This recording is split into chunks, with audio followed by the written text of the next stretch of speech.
"You'll freeze out here," Cowboy said. But when the cloth fell, he realized who she was. She wasn't moving. The shape lay half buried in snow near the frozen creek, small and wrong against the white ground. The cowboy reined in hard, heart kicking once in his chest. He swung down before thinking, boots crunching fast, breath burning his lungs. If she was alive, she didn't have much time. "You'll freeze out here," he said, voice rough as he knelt beside her. "Hear me. You need to get up." A weak hand lifted. It pressed against his coat, not in strength, but refusal. The effort drained her. Her head sagged. The cloth wrapped around her face loosened, slipping as he caught her weight. When it fell away, lamplight from his distant cabin touched her skin. And he knew her. The snow was coming down harder now, thick flakes erasing the world one breath at a time. He didn't say her name. He couldn't. His arms slid beneath her carefully, as if she might shatter. She was lighter than he expected. Too light. He carried her toward the cabin, without looking back. Her breath fluttered against his chest, shallow, uneven. Every step felt like trespass, not of land, but of memory. 5 years vanished and returned all at once, wrapped in frost and silence. Inside the cabin, heat rushed out to meet them. He kicked the door shut and laid her near the fire. Her hands were stiff, curled inward, skin blotched white and red. He swallowed hard and worked fast. Boots off. Wet layers peeled away. Blankets piled on, one after another, until only her face showed. She whispered something then, a word, or maybe a plea. "Don't." He leaned closer. "Don't what?" Her eyes never opened. The word drifted again, thinner this time. "Tell." The fire cracked. He fed it more wood until the room grew stifling. Then he sat back and waited, hands locked together, watching her chest rise and fall like it might stop at any moment. When her eyes finally opened, it was slow. Confused. She stared at the ceiling as if she didn't recognize it. Then her gaze shifted. It found him. Shame washed over her face. She tried to sit up. Failed. He moved instinctively, steadying her shoulder. "Easy," he said. "You're safe." The word tasted wrong even as he said it. She drew a shallow breath. "Where am I?" "My cabin." Understanding flickered. Her face went pale. "I didn't know it was yours." She struggled again, stubborn even now. "I'll leave." At first light. "You'll leave when you can walk without falling," he said, firmer than he felt. Silence settled between them. The fire filled it with low sound. She turned her face away. "What happened?" he asked quietly. "Where have you been?" For a long moment she didn't answer. Then her voice came, steady but thin. "After my husband died, men came, said there were debts, supplies, credit." She pulled the blanket tighter. "The town talked, said I'd driven him to it, said I mourned wrong. Too quiet, too proud." He remembered the whispers. He remembered not stopping them. "I left," she continued. Seemed easier than being buried alive by gossip. Her eyes lifted, meeting his. "I worked when I could. Took charity when I couldn't. Winter caught me early. I thought I could make it south." Her gaze drifted to the fire. "This land was the only place I remembered feeling steady." The words settled heavy in his chest. "Stay," he heard himself say, "until spring. Until the thaw." She studied his face, searching for something. Judgment, pity. He gave her neither. "Until spring," she said softly, and sleep took her before he could answer again. He didn't sleep. Morning came pale and quiet. He woke to metal scraping wood, sat up, heart jumping. She was by the door, tools in hand, working the broken latch. Her fingers were wrapped, movements careful but sure. "It was rusted through," she said without turning. "Would have failed in the next storm." He watched her, unsure what to say. She finished, tested it once, then moved to the woodpile, split kindling, stacked it neat. She worked like someone who had learned not to waste effort. Not fragile, not helpless. Later, he found her mending a torn sack into dish towels, stitches even, and small. The image didn't fit the woman the town had made of her. That woman had never existed. A rider passed near dusk. The neighbor slowed when he saw smoke from the chimney, thicker than usual. 2 people's worth. The man tipped his hat but didn't stop. He turned toward town instead. That night, the fire burned low. They ate in silence. Not awkward, just careful. Days passed. Snow softened. The creek groaned beneath thinning ice. They fell into rhythm without naming it. He rode fences. She kept the cabin alive. Sometimes they spoke of small things. Sometimes not at all. One afternoon she asked, what did he want for this place? He paused, thought. More than survival, he said finally. He talked about community, about helping neighbors. You didn't agree. I thought he was reckless. She nodded, accepting that truth without judgment. Later, she showed him a small journal. His brother's writing filled the pages. Plans. Hopes. Near the end, a line made his throat tighten. Someday he'll see what I see. The thaw came slow. Laughter surprised him one day, brief and bright, when she learned to ride his gentler mare. The sound stayed with him long after it faded. But eyes were watching now. From roads. From windows. One evening, rain fell instead of snow. She sat by the fire with the journal open, hands shaking. He wrote this the day he died, she said. She told him the truth then. About the sick child, the ride, the fall in the dark. About debts that were never debts at all. Guilt settled deep in him, heavy as stone.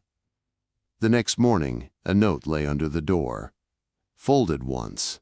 Sharp words. A warning. Fear slipped into the cabin, like cold air through cracks. By Sunday, riders came. He stood outside alone, facing them, knowing the cost of defiance, even as silence stretched too long. Inside, unseen, she began to pack. That night, he rode to the hill where his brother lay. By dawn, his decision was made. But when he returned, the cabin was empty, and her tracks led east, toward the road. The horse's breath came in sharp bursts, steam tearing from its nostrils as hooves struck wet earth and half-melted snow. Dawn stretched thin across the sky, pale and uncertain. He followed her tracks without slowing, fear pushing him faster than sense. He found her where the road narrowed between bare cottonwoods. She didn't turn when he dismounted, just stood there, pack on her shoulders, spine straight, as if stopping would cost her more than moving on. No, he said. The word was simple. Final. Joel, she answered quietly, don't. I was wrong. He stepped in front of her, blocking the road. I won't let you leave. She lifted her eyes then. They were tired, resigned. You already decided, back there. I hesitated, he said. That was my mistake, not my answer. Her voice shook despite her effort. If I stay, you'll lose everything. Your standing, your land. Then I'll lose it standing for something that matters. He reached for her pack and took it gently from her shoulders. She didn't fight him, didn't thank him either. Just searched his face looking for fear. She didn't find it. All right, she whispered. They rode back toward town instead of the cabin. Church bells rang as they entered the square. People turned. Conversation stopped mid-word. Joel helped her down, his hand steady on her arm. He felt the tremble she tried to hide. Pastor Daniel stepped out first. His face hardened the moment he saw her. This is holy ground, he said. Remove her at once. I'm here to tell the truth, Joel replied, voice carrying farther than he expected. He spoke of his brother, of kindness buried under lies. He held the journals high, pages fluttering in the morning breeze. Murmurs spread. Then, voices rose. One by one, families stepped forward. Testimony stacked against years of silence. The truth didn't shout. It stood. When it was over, the pastor had no words left. The banker had nowhere to look. The sheriff removed his hat. Joel felt her hand slip into his. He squeezed once. That was enough. They left town without running. Spring followed quickly after. The weeks that came were quieter, but not easy. Word traveled faster than forgiveness. Some neighbors brought bread without meeting their eyes. Others stayed away entirely. Joel didn't chase either. They worked. Boards were replaced, fences reset. A new room took shape on the east side of the cabin, sunlight spilling in each morning. She planted a small garden on the slope where the snow melted first. Green pushed up through dark soil, life insisting. One afternoon she stood at the edge of the creek, watching water rush free from its ice. "Things frozen longest," she said softly, "take time to thaw." He nodded. He understood now. They spoke more, but never too much. Some things needed space. At night, they sat by the fire, not touching, sharing the same warmth. Trust rebuilt itself quietly. The town changed by degrees. The banker made restitution. Not out of kindness, but necessity. The pastor resigned before he could be asked. A younger man took his place, unsure but earnest. Children returned to the yard.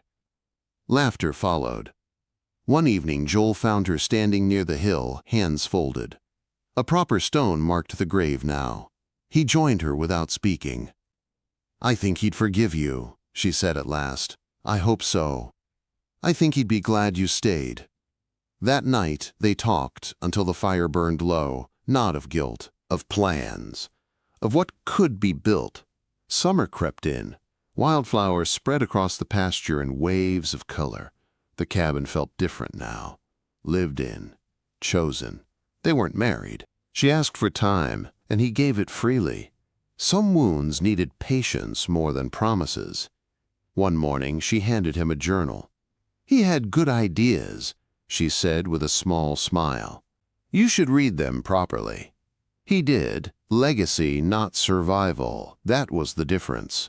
On Sundays they walked the hill together. She brought flowers, he brought news. The creek ran clear. The cattle were strong. One evening, as the sun dipped low, she paused at the cabin door, looked back at the land. "Home," she said. He nodded. Inside, lamplight glowed warm. Two shadows moved in quiet rhythm. Outside, the wind carried the scent of growing things. Second chances don't announce themselves. They arrive like spring. Slow, relentless, true. The watching didn't stop. Joel felt it before he could name it, a weight in the air when he rode the fence lines. A pause in voices when he passed the general store. Doors that closed a little too softly. The town had not forgiven. It had only gone quiet.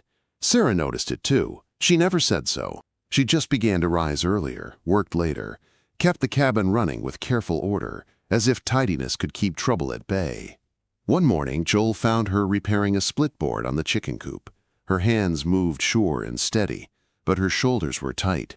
"You don't have to do everything," he said. "I know," she replied. Then, after a beat, "But it helps me sleep." He didn't argue. Late March turned to April. The ground firmed. Green pushed through in stubborn lines. Joel expanded the garden fence while Sarah marked rows with twine and pegs. They worked side by side, not touching, sharing tools and quiet glances. At night, the fire burned low and steady. Sometimes they spoke of small things. Sometimes of Thomas, never of the future in clear words. Not yet. One evening, a rider approached at dusk. Joel recognized the horse before the man. Sheriff Wade pulled up slow, hands loose on the reins. "Evening," Wade said. Joel nodded. "You riding this way for a reason?" Wade glanced toward the cabin, toward Sarah, visible through the window, moving near the table. "Town's restless." "It always is." Wade sighed. "There's talk about the estate review. Banker's not happy." "He shouldn't be." "That's not what worries me." Wade lowered his voice. "Pastor Daniels may be gone, but he left friends behind. People who don't like being proven wrong." Joel felt a familiar heat rise. They had their chance. "I know," Wade said. "Just be careful." After he rode off, Sarah stepped outside. "He won't protect us if it comes to it," she said softly. "He warned us." That counts for something. She studied his face. Does it? Quote. That night, Joel slept poorly. Dreams of snow and fire tangled in his chest. 2 days later, the first act of defiance came quietly. The feed supplier refused delivery. No explanation, just a note left with a boy too young to understand what he carried. Joel read it once and folded it away. He said nothing to Sarah. The next week, the blacksmith closed early when Joel arrived. The man wouldn't meet his eyes. Still, the work continued. Joel took on extra labor for neighbors who would still have him. Fence mending, hay hauling. He was paid in favors, not coin. It was enough. Barely. One afternoon, Sarah walked into town alone. Joel didn't stop her, though every instinct urged him to. She needed to choose courage on her own terms. She returned at dusk, face pale but composed. She set a small parcel on the table. Flour. Sugar. A few nails. They charged extra, she said. Joel nodded. We'll manage. She looked at him then, really looked. You don't regret it. Do you? No. The answer came easy, surprised him. Sunday arrived warm and bright. Church bells rang again, but Joel and Sarah did not go. Instead, they worked the east wall of the new room, lifting the last beam into place. As they rested, sweat cooling on their skin, Sarah spoke. I used to think silence was dignity. Joel waited. It isn't, she continued. It's just fear dressed nicely. He nodded once. I learned that late. They shared a look. Something unspoken settled between them. Not love named aloud, not yet, but trust, deep and growing. That night, a stone shattered the cabin window. Glass sprayed across the floor. Sarah gasped, ducking instinctively. Joel was on his feet in a breath, rifle in hand, heart pounding. He scanned the darkness. Nothing but wind and shadow. Outside, footprints led away toward the road. They cleaned the glass together without speaking. Joel boarded the window, drove the nails harder than necessary. When it was done, Sarah sat by the fire, hands wrapped around a mug she hadn't drunk from. They want us gone, she said. I know. And if it gets worse? He didn't answer right away. The fire popped, sending sparks up the chimney. Then, we stay anyway. She nodded. Tears shone but did not fall. The next morning, neighbors arrived. Not many. 3 families. They brought wood, eggs, a sack of seed potatoes. No speeches. Just quiet help. Word spread slower than cruelty, but it moved. Weeks passed. The garden took hold. Shoots turned to leaves. Leaves to promise. The new room stood finished, waiting for walls to be painted. One afternoon, Sarah found Joel sitting on the step, staring out across the pasture. What are you thinking? She asked. That courage doesn't end, he said. It keeps asking. She sat beside him, close enough their shoulders nearly touched. Then we keep answering. He turned to her. For the first time, he reached out. His fingers brushed hers. She didn't pull away. They stayed like that, hands barely touching, watching clouds drift. Down the road, a wagon slowed. A man leaned forward, eyes sharp, memorizing the cabin, the new room, the garden in bloom. He smiled thinly and drove on. That night, a letter arrived. No name, no seal, just 4 words. Meeting. Tomorrow. Church steps. Joel read it once, then handed it to Sarah. She met his gaze, steady now. We'll go together. He nodded. Outside, the wind shifted, carrying the smell of rain, and something else, not hard at first. Just enough to darken the soil and press the dust flat. By morning, clouds hung low over the land, heavy and undecided. Joel stood at the door with the letter folded in his pocket, listening to the creek swell. Eat something, Sarah said. He shook his head. After. She didn't argue. She poured coffee anyway and wrapped her shawl tight. When they stepped outside together, the air felt charged, like it did before lightning found the ground. They rode toward town at a steady pace. No hurry, no turning back. The church steps were already crowded when they arrived, not the full congregation, just the ones who leaned forward when trouble surfaced. Men with crossed arms, women whispering behind gloved hands, faces Joel recognized, and others he did not. At the center stood banker Harlan, dry, smiling. Beside him, two men Joel had never seen before, coats too fine for the season, eyes sharp and measuring. Pastor Daniels was gone, but his shadow lingered. "You came," Harlan said. "Good. Let's make this clean." Joel dismounted and helped Sarah down. She stood close, chin lifted. The murmur rose, then fell. "This land," Harlan continued, "is tied up in unresolved matters. Your brother's estate was mishandled. Mistakes were made." "Mistakes you profited from," Joel said. Harlan's smile thinned. "Allegations, nothing more." One of the strangers stepped forward. "I represent parties interested in purchasing this property. Fair price. Immediate relief." Joel laughed once. Short, hard. "You think this is about money." "It always is," the man replied. Sarah's voice cut through, calm and clear. "You're afraid." Eyes turned. Some startled, some angry. "Afraid of what?" Harlan asked. "Of the truth spreading," she said. "Of people remembering what kindness looks like. Of losing control." A ripple moved through the crowd. Harlan lifted a hand. "Enough. This woman has caused trouble before. Now she's returned to do it again." Joel felt her hand tighten on his sleeve. He stepped forward. "Say her name." Silence. "Say it," he repeated. Harlan's jaw clenched. "Sarah." "She is my brother's widow," Joel said, "and this land is his legacy. You don't get to erase either." The strangers exchanged a glance. "You have until sundown," Harlan said. "Accept the offer or face consequences." "Like what?" Joel asked. Harlan leaned closer. "Isolation, no credit, no trade, no help when winter comes back." Sarah met Joel's eyes. He nodded once. "We'll manage," Joel said. The meeting dissolved without ceremony. People drifted away, some uneasy, some satisfied. A few stayed behind, watching Joel and Sarah ride out as if expecting something to happen next. It did. By afternoon, the feed store refused service outright. By evening, a notice was nailed to the barn door. Trespassers warned. Credit revoked. Joel tore it down and burned it. That night, the rain returned heavier. Water drummed the roof. Wind rattled the new walls. Sarah paced while Joel checked the shutters. "They're tightening the rope," she said. "I know." "And if they don't stop?" Quote. Joel set the lantern down. "Then we don't either."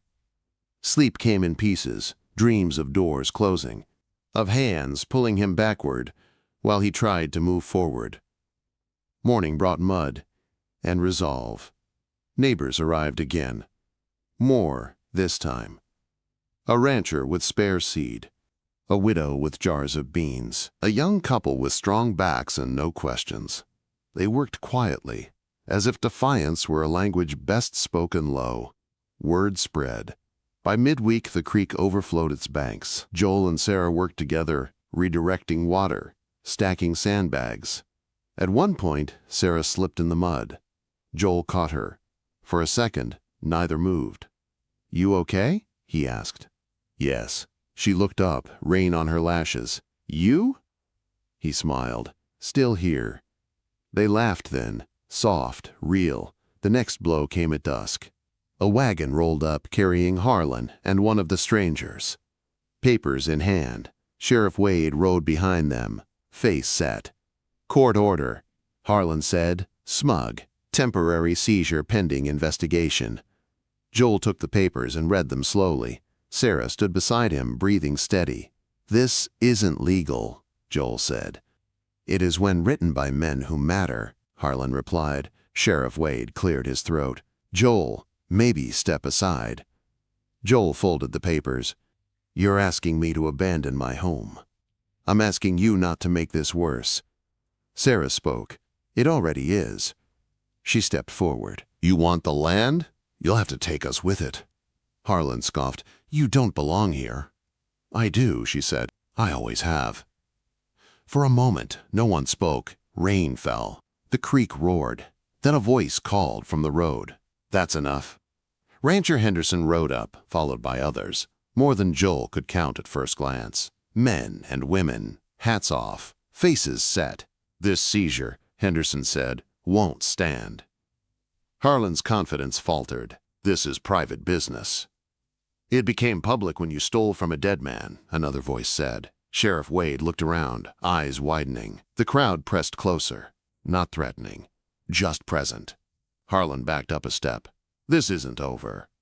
"No," Joel said quietly. "It's just starting." They left without another word. Night fell slow. The cabin stood intact. The land held. Inside, Sarah sat by the fire, hands shaking now that the danger had passed. Joel knelt in front of her. "I'm sorry," he said, "for dragging you through this." She reached out, touching his face. "You didn't drag me, you stood." Outside, the rain eased. Clouds began to break. In the clearing sky, a single star appeared, and with it the understanding that the next fight would be the hardest yet. The quiet that followed felt fragile. Not peaceful, just held together by effort and watchfulness. Joel sensed it each morning when he stepped outside, scanning the road before starting his work. Trouble hadn't left. It was only deciding how to return. Sarah felt it too. She moved with purpose, but a new tension lived beneath her calm. She double-checked shutters, counted supplies, mended what didn't yet need mending. One evening, as the sun dropped low, she spoke the fear they had both avoided. "They won't stop," she said. "Men like Harlan never do." Joel leaned against the table. "I know. And if they come again," she continued, "they won't come with papers." The words settled heavy between them. That night, Joel saddled his horse after dark.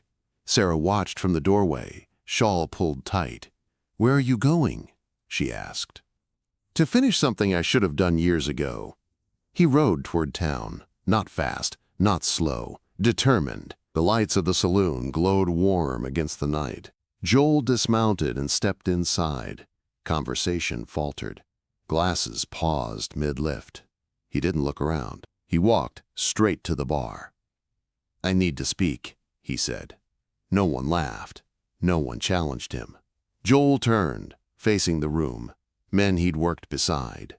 Men who'd turned away. He didn't raise his voice. "My brother died doing what was right," he said. "Some of you knew. Some of you benefited from forgetting." A chair scraped. No one left. "I won't beg for your help," Joel continued, "but I won't hide either. If you think what's being done is wrong, then stand when it matters. Or don't. Just don't pretend later that you didn't know." Silence stretched long. Then Sheriff Wade stood. "He's telling the truth." Others followed. Not many. Enough. Joel left without waiting for more. 2 days later, the notice came official. A hearing. One final review of the estate and land claims.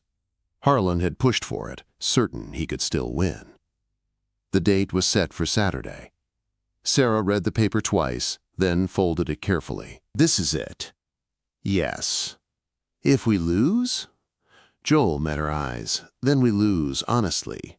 Saturday dawned clear and sharp, the town hall filled early. Joel and Sarah arrived together, hands not touching but close enough to feel warmth. Harlan sat up front, confident, his associates beside him, papers stacked neat. Joel stood when called.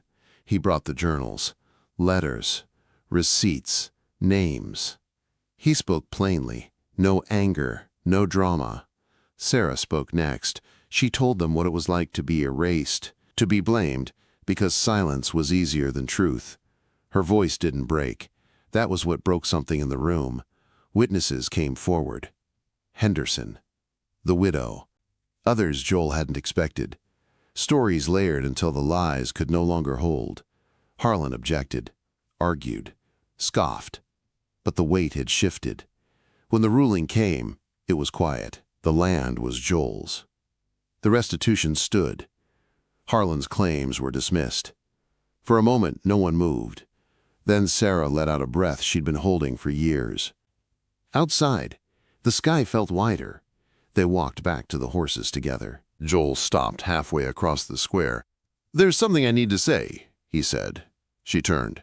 "I don't want to build a life out of obligation," he continued, "or guilt, or fear." She waited, steady. "I love you," he said simply. "Not because of my brother, not because of what we survived, because of who you are." Tears filled her eyes. She didn't wipe them away. "I need time," she said softly, "not to decide how I feel, but to learn how to live without bracing for loss." He nodded. "Take all the time you need." They rode home under a sky already warming with spring. Weeks passed. Work filled the days. Laughter returned in small, surprising moments. The garden flourished. The new room was finished. One evening, Sarah stood in the doorway, watching Joel reset a fence post. "You know," she said, "I don't feel like I'm waiting anymore." He looked up. "I think I'm ready to choose." He walked toward her, slow, careful. "Choose what?" She smiled through tears. "Us." He didn't speak. He pulled her into his arms, and this time she stayed. The land held them. The cabin glowed. Beyond the hills, winter was only a memory, and ahead of them lay something neither of them had expected to claim again, a future. Spring settled in fully after that. Not all at once, but in steady ways that could be trusted. Mornings warmed earlier. Birds returned to the eaves. The creek ran clear and calm, no longer fighting the ice that had once tried to claim everything. Joel noticed the changes the way he noticed most important things now. Quietly, with attention. Sarah moved through the days differently, too. Lighter. Not careless, but no longer braced for loss at every turn. She laughed more easily, rested without guilt, planned things that reached beyond the next week. They worked side by side, not because survival demanded it anymore, but because they wanted to. The land responded. Neighbors came openly now. Not with lowered eyes or hurried excuses. They brought seed, tools, questions. Young couples asked how to manage water rights. Older men asked Joel's opinion on fencing. Sarah helped with letters and sums, teaching where she could, listening where she should. Trust, once broken, did not return all at once. But it returned enough. One Sunday morning, Sarah stood before the small mirror by the door, adjusting her collar. Joel watched from the table, pretending not to. "You ready?" he asked. She smiled. "I think so." They rode into town together, not as a statement, just as themselves. The church was quieter than it used to be. The new preacher spoke plainly, without fire or flourish. When it was time to sit, Sarah reached for Joel's hand without thinking. He felt the weight of that simple choice more than any vow. Afterward, they walked the square. People nodded. Some smiled. A few looked away, still unwilling to face old shame. Joel let them. Not every fence needed mending. That afternoon, they rode to the hill. Thomas's grave overlooked the land, green now and alive. Sarah knelt, setting fresh wildflowers at the stone. Joel removed his hat. "We did it," Joel said softly. "Not all of it, but enough." Sarah rested her hand on the stone. "He would have liked this," she said. "People working together, truth out in the open." Joel swallowed. "I wish I'd been braver sooner." She stood and took his hand. "You were brave when it mattered." They stayed a while, listening to wind move through grass that had once been buried deep under snow. Summer came gentle and sure. The cabin expanded again. Not out of need, but vision. A larger table.